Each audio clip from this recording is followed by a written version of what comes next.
Hello again and welcome back to the channel. This is Michael from TOEFLresources.com.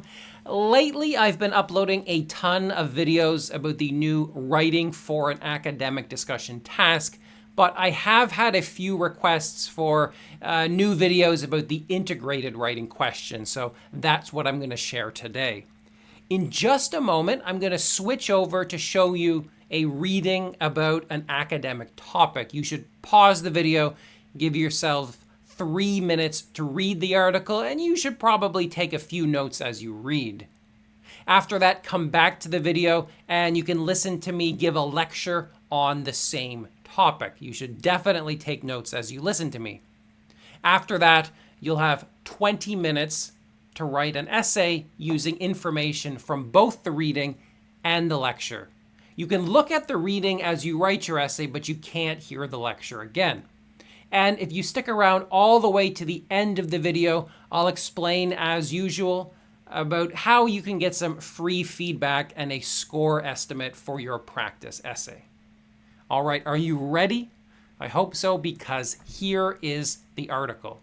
Now, as I said, just pause the video for 3 minutes, read the article, take a few notes. All right, next up, here is a lecture about the same topic.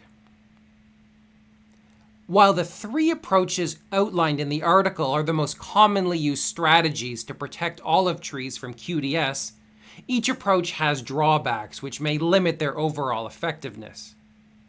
It's true that early detection and eradication of diseased trees are crucial in preventing the spread of the bacteria, but this approach has several limitations. First, it requires frequent and thorough inspections of all trees, which can be time-consuming and expensive, especially in large groves.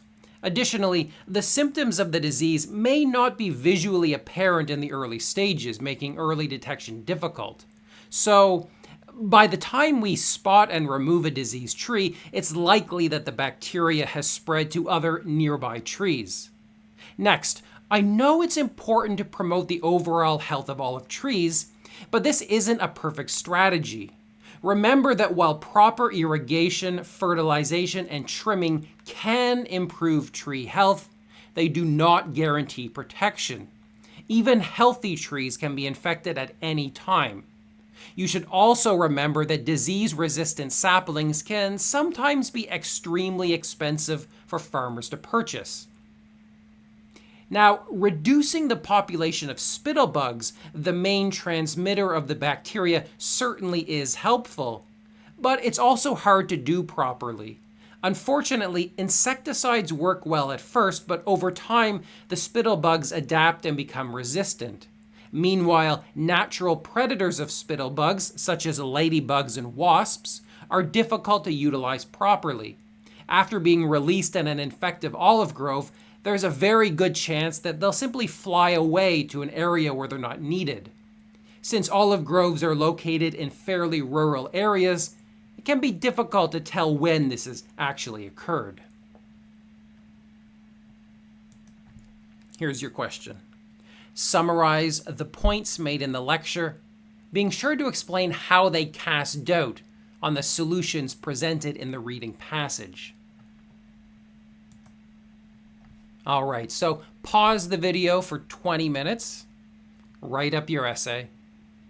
After that, you can come back to the video. I'll show you my sample answer. I'll talk a little bit more. All right, so you've had a chance to write your essay. If you want to see my response, you can pause the video and check it out. There's nothing, too out of the ordinary here. I started with an introduction where I explained the topic. And then paragraph by paragraph, I talked about each point and counterpoint from the reading and the lecture. I've always made sure to be very clear where the details are coming from. I'm using things like first, the author argues, next, the author says, the lecturer challenges this suggestion, he says, the lecturer calls this into question, he notes, the article suggests, that sort of thing. That's really, really important. The other thing is, I've started each body paragraph by mentioning something from the reading, and then after that, I mention something from the lecture. That's the more logical approach to this task. Some students still come to me with these very backward essays where they mention the lecture first and then the reading. I strongly discourage you from doing that. I think it's a very bad idea.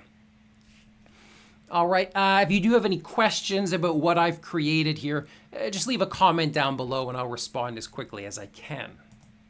All right, I am going to leave it at that, but if you have any general questions or you want to know more about the test, you can check me out at TOEFLresources.com.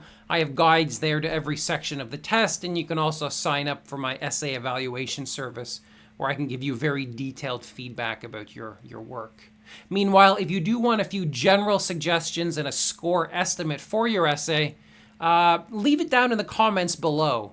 Like, I'm only going to respond to essays based on this question, but if you post it, I will make a few comments. I'll try to correct a few errors. I'll estimate how it would score, and I'll indicate what you might want to do differently next time.